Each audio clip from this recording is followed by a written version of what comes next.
Bamboo material was one thing that was really talked about that is beneficial. And so as I looked into it, I found more and more information about it. So you'll find a lot of caps are blends of different materials, but you have to kind of also look to see what is it made of. Look at the percentages. They'll give you the breakdown of it. Bamboo is also another natural one. It's chemical free. It's made from a bamboo plant. Benefits of it, it's water absorbent, very breathable. It naturally has a built-in temperature control. So that's going to help you to keep the warmth up against your head, but it's also going to wick away moisture if you have some heat going on. So a lot of people started using it in like workout materials, like if you're seeing like spandex type pants. A lot of them now are made with bamboo material because they're finding out how well it works when you're sweating, when you're working out, to keep you warm, that kind of thing. But like I said, we're specifically talking about for hair care. It's hyperallergenic, so you're not going to have any kind of issues with irritation against your scalp, whether or not you have hair. Of course, it's soft. It feels amazing when you have it on your actual hair and your scalp.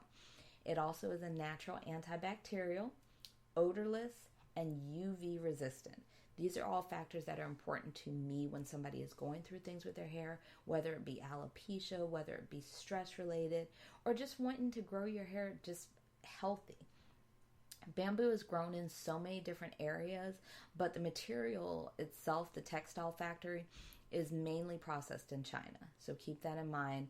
Bamboo is something that is responsible because it grows and they cut it down to the shoots and then it grows back. So it's not something that is causing a lot of environmental damage as well. So some people are gravitating towards that because it is socially responsible as well. Two more that we're going to talk about. One is polyester. These are now where we're getting into more of the synthetics. And so some people are like, well, why are you going to use a synthetic? The main thing people reflect on is cost. So if you're looking for a certain fashion, if you're looking for a certain look, that's where you start going to the synthetic materials. But keep in mind, if you're already a sensitive person, you may be having a breakout when people are like, oh, it makes me itch and things like that. It may be because of this material. So a lot of these synthetic ones is man-made, made into a factory. It's all chemical based. Those are factors you have to keep in. Even the smallest percentage could make you have a reaction. Polyester is specifically PET. It's a polyethylene terephthalate plastic. So basically it's a material made out of plastic. Okay, if you look up PET, it tells you a lot of people are trying to get out of their water bottles, things like that, because of the chemicals that it puts out into your body when you're drinking as it heats up. Think of that very similar in your materials. So if you are somebody that's extremely sensitive, keep that in mind when you're looking at some of these, okay? Although polyester is very strong, it can also still be lightweight. But one thing to remember, it's not a very breathable material. It does have low moisture absorption, so it's not going to kind of wick away sweat or anything like that. And it's also highly flammable. When you get it near flame, poof, it kind of will snap up with your hair. So that is a factor I keep in mind. I would not want a head wrap or a scarf 100% polyester, even for the look, okay? So that's something to keep in mind. It might work well as a blend, but not, again, 100%. Lastly, you're going to find a lot of things are made with spandex. Spandex is another synthetic man-made material.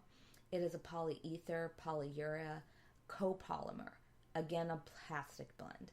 So with that, again, it's made out of a factory. They're finding different ways to kind of uniquely make things, but it's all about the cost, getting the cost down, making sure that something is fashionable. You can make different looks with it. But again, if I'm a person that has scalp concerns, hair concerns, I want to make sure that I'm not putting anything that's going to cause any kind of conflict. So spandex, although it is a lot of benefits to it, very highly breathable, high moisture wicking, low heat retention, and very stretchable. So I have people that joke with me about, oh, I got a big head and that's so tight and I get headaches and things like that. Having that little bit of spandex in it will give you that comfort because the material is going to stretch a little bit more. So with that stretchability, you're able to kind of keep something on your head and, move a little bit more comfortably. But like I said, again, if you're having some sensitivities, that may be a factor that you need to take out. some of the factories it's made in, again, is China, US companies, India, Brazil, and Pakistan. Those are the biggest manufacturers for the spandex. When you're looking it up, a lot of people now have kind of trademarked the name. So it is spandex, but you're also going to find elastane or lycra. And so those are all made out of the same material. It's a process that put together the actual fibers so that it can stretch. How they weave the material again for the stretch, and people have come up with a process to kind of make it done nicer than it used to be. And so keep that in mind when you're looking up certain things based on where it's made from, may have to do with the cost of it as well. So hopefully this gave you just a little bit of an insight. Material is a big thing, whether it be on your pillowcase, whether it be in your head wrap, scarf, bonnet, things like that that are used for protective styles can affect your hair and your scalp. So think about the breathability, think about the durability of it, but you also want to think about how you're going to react to it. Is it going to hold moisture into your hair? Is it going to hold heat to your hair? All of the things are factors to a healthy scalp and healthy hair ultimately. I list the resources of where I'm finding this information from. I am a seamstress, and so I love to sew. And one of the things when I'm finding material, I'm always looking for the background of it. So, it's great to do some research. And like I said, look up information on your own. If you've had reactions in the past, look up what the material is made from so that you can kind of go forward and make changes that you need to.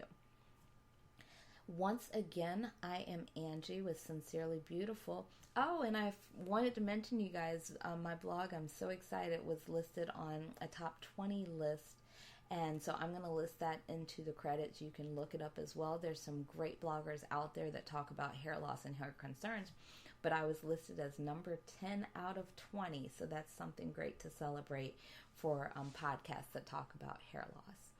Well, I will talk to you guys very soon. And if there's anything you would love to find out about, please email me and give me a topic that we can talk about. You can also find me on Instagram where we have therapy sessions and I give small tips and tricks about things that you can do to keep your hair healthy.